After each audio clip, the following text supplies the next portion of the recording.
Shalom, salam sejahtera bagi kita semuanya. Bersama saya, Pendeta Otisinus dari Studio Voice of Seven, kita akan mempelajari satu firman Tuhan yang berjudul Karunia Rohani dan Tugas Pelayanan.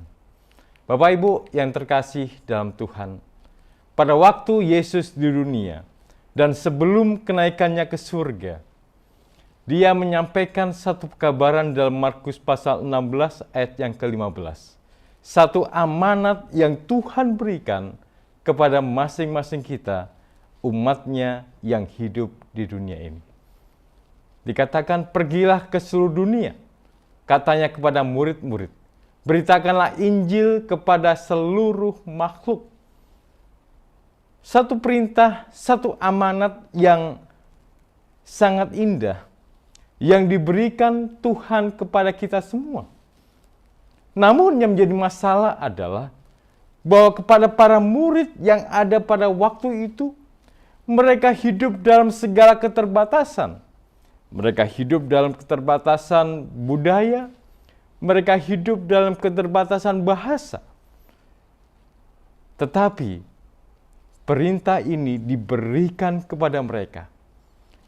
Yang menjadi pertanyaan adalah bagaimana mereka yang hidup di dalam segala keterbatasan itu bisa mewujudkan satu amanat yang Tuhan berikan kepada kita. Kisah pasal 1 ayat yang ke-8 mengatakan, tetapi kamu akan menerima kuasa kalau Roh Kudus turun ke atas kamu, dan kamu akan menjadi saksiku di Yerusalem dan di seluruh Yudea dan Samaria dan sampai ke ujung bumi. Bapak Ibu yang terkasih dalam Tuhan, Tuhan tidak membiarkan kita sendiri tanpa perlengkapan untuk menjadi saksi Tuhan mengabarkan Injil ke seluruh makhluk. Kenapa? Karena Tuhan menjanjikan kepada kita bahwa kita akan menerima kuasa kalau Roh Kudus turun ke atas kita. Dan kita akan dimampukan untuk menjadi saksi Tuhan di Yerusalem, di Samaria, Yudea, Samaria, dan sampai ke ujung bumi. Dan kita lihat bahwa pada waktu zaman para rasul pada waktu itu, setelah kenaikan Yesus ke surga, mereka tetap tinggal di Yerusalem. Mereka belajar bersama akan firman Tuhan. Mereka berdoa bersama, mereka makan bersama-sama.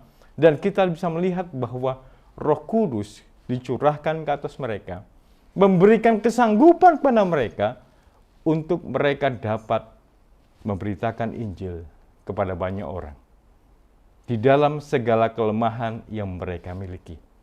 Dan kita bisa melihat bahwa hasil dari pekabaran khotbah Petrus yang Petrus sampaikan dalam Kisah pasal 2 ayat 41, ketika murid-murid dicurahkan oleh Roh Kudus Tuhan, maka orang-orang yang menerima perkataannya itu memberi diri dibaptis, dan pada hari itu juga jumlah mereka bertambah kira-kira 3.000 orang.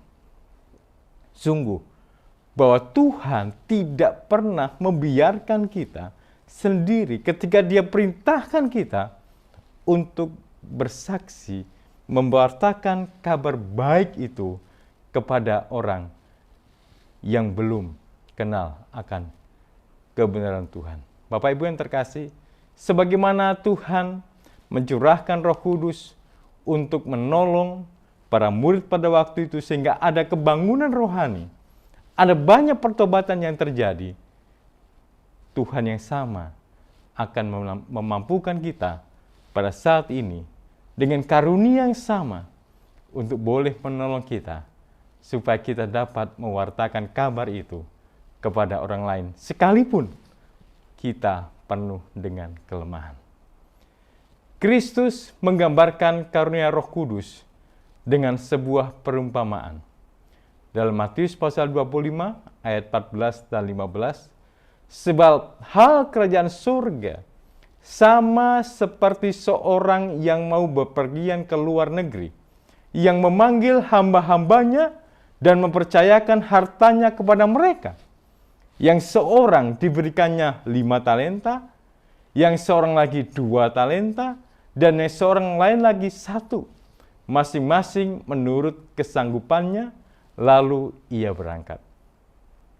Dan pada waktunya nanti, dia kemudian kembali untuk menagih kepada orang-orang yang dipercayakan, baik itu dipercayakan 5 talenta, 2 talenta, ataupun 1 talenta. Bapak Ibu yang terkasih dalam Tuhan, kita perlu sadari bahwa kepada kita umat-umat Tuhan, Tuhan mempercayakan kepada kita karunia-karunia rohani yang dipercayakan kepada masing-masing kita.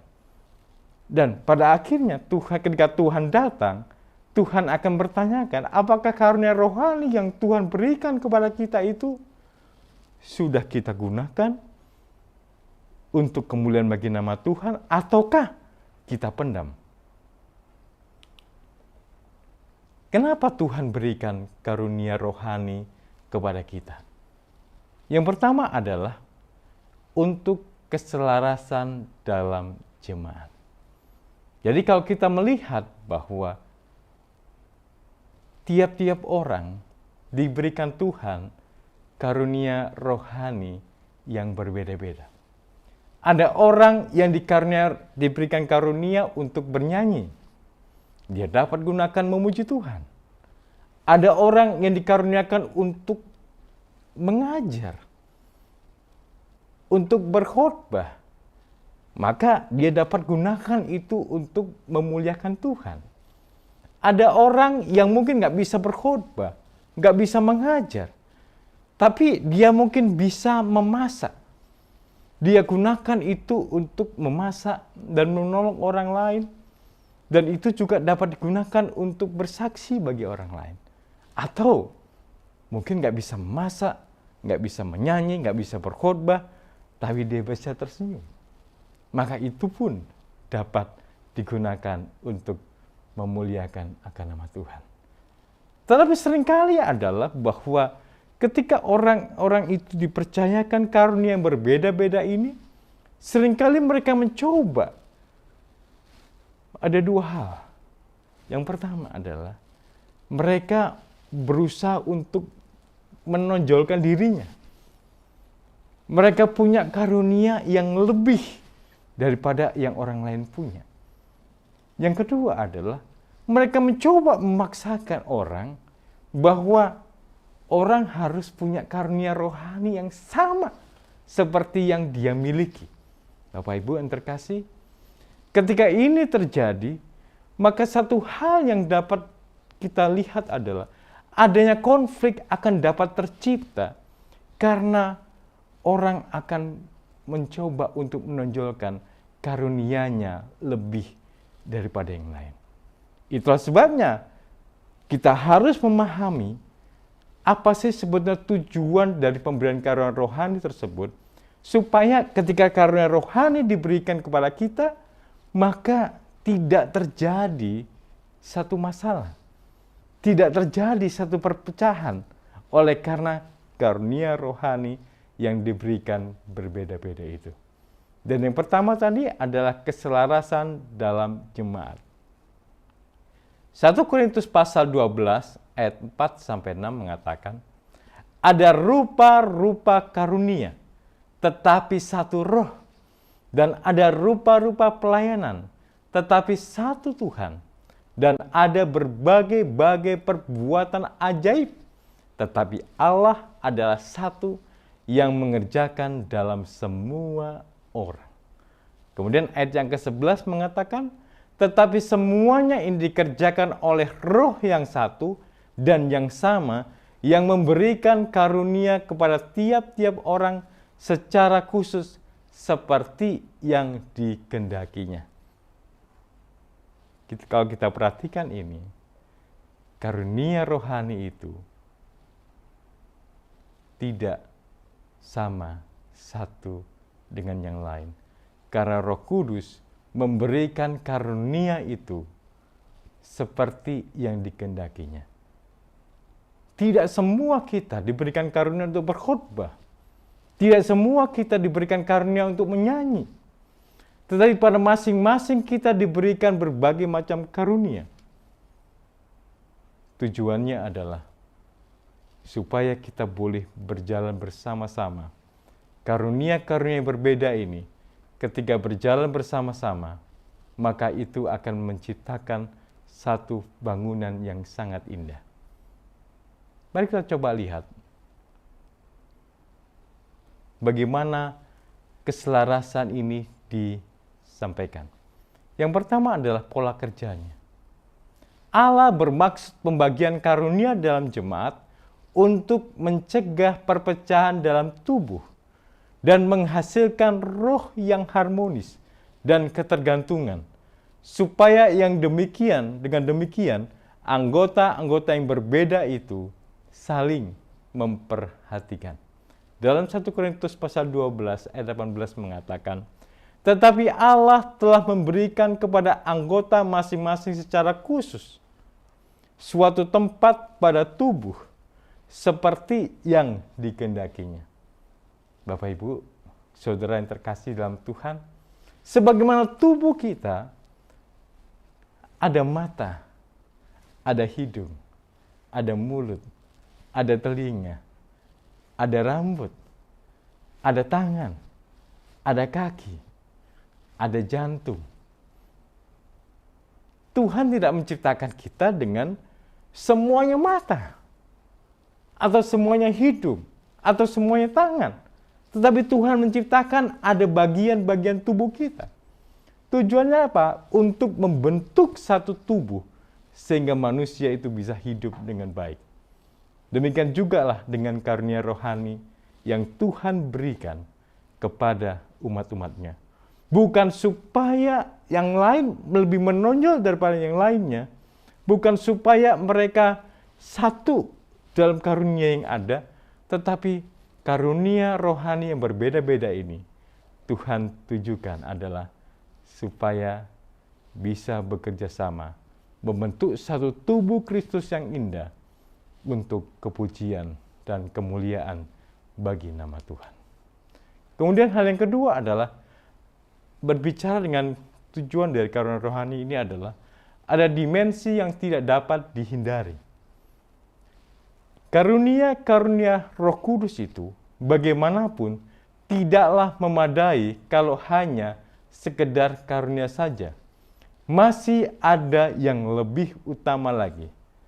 Sementara karunia-karunia rohani akan berlalu pada waktu kedatangan kedua kali Kristus kelak, maka buah roh yang terdapat dalam Galatia 5 ayat 22 dan 23 itu sifatnya kekal. Apa itu? Kasih. 1 Korintus 13 ayat 13, ketika yang lain sudah nggak ada, tapi kasih itu kekal. Jadi ada hal yang harus kita tonjolkan, lebih utama dari karunia-karunia rohani yang lain, adalah apabila kita menyelimuti semuanya itu dengan kasih. Kemudian hal yang kedua adalah berbicara tentang tujuan karunia rohani adalah hidup demi kemuliaan Tuhan. Makin banyak karunia diberikan kepada seorang yang percaya, maka makin besar pengaruh karunia rohaninya dan semakin besar pula ketergantungannya kepada Allah. Bapak Ibu yang terkasih dalam Tuhan, ketika kita diberikan banyak karunia rohani, kita harus ingat, seringkali kita sombong karena karunia kita banyak. Tapi yang harus kita ingat adalah, apakah betul bahwa kita gunakan karunia rohani yang Tuhan berikan kepada kita itu adalah untuk memuliakan nama Tuhan? Dan kalau tujuannya adalah supaya kita memuliakan nama Tuhan, maka tidak ada jalan lain kecuali kita bergantung, berharap kepada Tuhan untuk memampukan kita mengoptimalkan karunia rohani yang Tuhan berikan pada kita itu untuk menjadi kemuliaan bagi nama Tuhan. Kemudian yang ketiga adalah karunia rohani diberikan adalah untuk pertumbuhan jemaat. Karunia rohani berperan melestarikan kesatuan yang membuat jemaat bertumbuh. Pelayanan ini mengembangkan kestabilan rohani dan menguatkan pertahanan jemaat melawan pengajaran doktrin yang salah. Dalam Efesus pasal 4 ayat 11 dan 12, dan ialah yang memberikan baik rasul-rasul maupun nabi-nabi, baik pemberita-pemberita Injil maupun gembala-gembala dan pengajar-pengajar untuk memperlengkapi orang-orang kudus bagi pekerjaan pelayanan, bagi pembangunan tubuh Kristus. Hal yang harus diingat, ketika kita diberikan karunia rohani, maka muaranya adalah pelayanan dan pembangunan tubuh Kristus dan bukan untuk kesombongan diri kita. Kemudian bagaimana pengertian-pengertian dari karunia rohani itu? Yang pertama adalah pelayanan umum. Kitab suci tidak mendukung pandangan bahwa pendeta atau gembala yang melayani anggota awam. Sementara anggota awam duduk, diam, dengar, dengkur di gereja. Ya. Tetapi hal yang perlu diingat adalah baik pendeta dan orang awam adalah milik kepunyaan Allah yang diperintahkan untuk mewartakan pekabaran Injil yang terdapat dalam Matius 28 ayat 19 dan 20 dan Wahyu pasal 14 ayat 6 sampai 12. Jadi, baik pendeta maupun orang awam, karena kita adalah milik Tuhan, maka Tuhan memerintahkan kepada kita satu tugas yang sama untuk mewartakan Injil itu. Jadi jangan pernah berpikir, karena saya bukan pendeta, maka penginjilan bukan tugas saya. Tidak boleh seperti itu. Tetapi baik pendeta maupun kita sebagai orang awam, maka Tuhan mempercayakan pelayanan penginjilan itu kepada kita. Dan itu dapat kita lakukan melalui penggunaan karunia rohani yang Tuhan berikan kepada masing-masing kita. Yang kedua adalah bagaimana demikian kalau memang semua kita dipanggil untuk tugas penginjilan itu. Kalau begitu, apa peran gembala kalau begitu? Pengajaran dari hal karunia rohani membuat gembala bertanggung jawab mendidik dan melatih jemaat. Tuhan telah mengangkat para rasul, para nabi, para evangelis, pendeta, dan para guru untuk memperlengkapi umatnya untuk melaksanakan pelayanan. Dalam Efesus pasal 4 ayat 11 dan 12, dan ialah yang memberikan baik rasul-rasul dan maupun nabi-nabi, baik pemberita Injil maupun gembala-gembala dan pengajar-pengajar untuk memperlengkapi orang-orang kudus bagi pekerjaan pelayanan, bagi pembangunan tubuh Kristus. Dengan demikian kita bisa lihat di sini bahwa penginjilan itu bukan hanya tugas mereka, bukan hanya tugas para nabi, rasul, pelayan Injil, pendeta, guru-guru, tetapi tugas kita semua.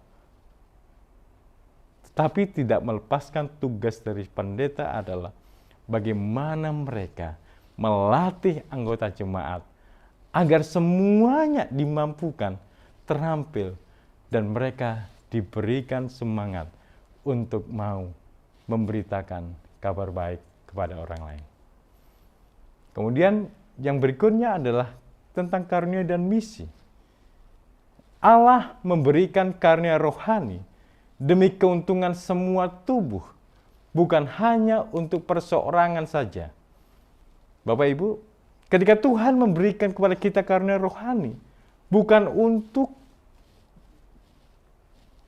kesombongan kita, bukan untuk kepentingan kita. Saya suka menyanyi, saya bisa menyanyi. Maka saya berusaha untuk gunakan ini supaya apa? Supaya saya bisa menyanyi dengan baik dan saya bisa terpilih ketika ada pemilihan pegawai jemaat. Bukan seperti itu. Tetapi ketika kita diberikan karunia rohani, maka kita bisa gunakan itu untuk pelayanan misi yang Tuhan percayakan kepada masing-masing kita. Yang berikutnya adalah kesatuan dalam keanekaragaman, bukan keseragaman. Banyak orang Kristen yang mencoba menjadikan setiap orang percaya menjadi serupa dengan mereka. Tapi ini adalah rencana manusia, bukan rencana Tuhan. Kenapa? Karena Tuhan menciptakan kita itu beraneka ragam. Demikian juga dengan karunia rohani yang diberikan kepada kita, beraneka ragam. Tidak semua karunia kita itu sama. Ada orang yang diberikan karunia menyanyi, tapi ada orang yang diberikan karunia untuk mati syahid. Efesus pasal 2 ayat 21 mengatakan, di dalam Yesus Kristus batu penjuru, tumbuh seluruh bangunan, rapi tersusun, menjadi bait Allah yang kudus. Ya, sama seperti bangunan. Kalau hanya batu bata yang disusun di sana, maka tidak bisa kokoh. Kalau hanya batu-batu yang besar, yang dijadikan pondasi tanpa semen, tidak akan bisa terikat satu sama lain. Dan bentuknya pun tidak akan beraturan. Tetapi ketika masing-masing itu ada batu kali, ada batu bata, ada semen, ada pasir, ketika itu kemudian diolah sedemikian rupa, jadilah sebuah bangunan yang indah. Demikian juga karena rohani. Tuhan ciptakan kita beraneka ragam. Sebagaimana jari kita, ada jempol, ada jari telunjuk, ada jari tengah, ada jari manis, ada jari kelingking. Kalau hilang salah satu, maka fungsinya dapat terganggu. Demikian juga Tuhan ciptakan, berikan karunia yang berbeda kepada kita untuk saling melengkapi. Tidak ada yang lebih utama supaya kita boleh bekerja sama dan boleh menjadi alat Tuhan yang ampuh. Dan yang berikutnya adalah bersaksi. Tujuan karunia-karunia diberikan oleh Tuhan adalah Tuhan Allah memberikan setiap orang karunia. Tidak jadi soal bagaimana karunia itu. Ialah menyanggupkan masing-masing pemiliknya untuk bersaksi. Apapun karunia rohani yang Tuhan berikan kepada masing-masing kita, adalah tanggung jawab kita untuk menggunakan itu semua untuk menginjil, bersaksi bagi Tuhan. Dan yang berikutnya adalah kegagalan menggunakan karunia rohani. Bagaimana seandainya saya gagal untuk menggunakan karunia rohani saya untuk menginjil atau bersaksi bagi Tuhan? Orang-orang percaya yang menolak menggunakan karunia rohani mereka bukan saja membuat pemberian itu merana, tetapi juga membuat hidup kekal mereka terancam bahaya. Dengan penuh kasih sayang, Yesus mengingatkan bahwa hamba yang tidak menggunakan talentanya tidak lebih dari seorang hamba yang jahat dan malas, yang akan kehilangan hidup yang kekal. Resiko dari kita tidak menggunakan karena rohani kita adalah kita kehilangan hidup yang kekal itu. Itulah sebabnya, apapun karunia rohani kita, gunakan itu untuk bersaksi, untuk menjadi kepujian, kemuliaan bagi nama Tuhan. Yang menjadi pertanyaan bagi banyak orang adalah, bagaimana supaya saya tahu karunia rohani apa yang saya miliki, supaya jangan sampai ketika Tuhan datang nanti, maka saya akan kehilangan hidup kekal itu karena saya tidak pernah menggunakannya. Ada beberapa tahapan yang perlu kita lakukan supaya kita bisa menemukan karunia rohani dalam kehidupan kita, supaya kita bisa gunakan itu. Yang pertama adalah perlunya persiapan rohani. Pada waktu para rasul, sementara Yesus naik ke surga, para rasul berdoa dengan sungguh-sungguh, memohon agar mereka dapat menyampaikan kata-kata atau sabda itu dengan pantas untuk membimbing orang berdosa kepada Kristus. Mereka menjauhkan segala perbedaan dan keinginan yang merasakan diri unggul daripada yang lain, yang seringkali itu menjadi hal yang sama seperti yang kita alami. Jadi dalam arti kata bahwa sebelum kita mendapatkan karunia rohani, kita perlu siapkan diri kita dengan berdoa yang sungguh-sungguh, rendah hati, sehingga Tuhan akan memberikan karunia itu kepada masing-masing kita. Kemudian yang kedua adalah mempelajari kitab suci. Belajar dari kitab suci. Belajar perjanjian baru dengan sungguh-sungguh dalam doa yang tekun akan mengajarkan kepada kita tentang karunia rohani yang memungkinkan Roh Kudus mengecap pikiran kita dengan pekerjaan yang khusus yang diperuntukkan bagi kita. Kita perlu belajar akan firman Tuhan. Kemudian yang ketiga adalah terbuka terhadap bimbingan ilahi. Ingat Bapak Ibu yang terkasih, saudaraku yang terkasih dalam Tuhan, bukan kita yang menggunakan Roh Kudus, tapi Roh Kudus yang menggunakan kita. Roh Kudus yang memberikan kepada kita. Itulah sebabnya kita perlu terbuka untuk setiap bimbingan ilahi. Kemudian yang keempat adalah pengesahan dari tubuh Kristus. Dan yang perlu kita lakukan adalah bahwa kita ada kalanya tidak mampu melihat potensi apa yang kita miliki. Jemaat Tuhan melihat blind spot yang kita miliki dan mereka dapat menolong kita. Sebetulnya ada karunia yang kita miliki yang kita nggak merasakan. Jadi dengan demikian akan boleh menolong kita supaya kita bisa mengetahui karunia apa yang ada pada kita. Kita bisa gunakan itu untuk pelayanan penginjilan. Kita bisa bersaksi bagi Tuhan dan kita tidak akan kehilangan hidup kekal. Melainkan melalui kehidupan kita, Tuhan akan dipuji dan dimuliakan. Tuhan memberkati kita semuanya.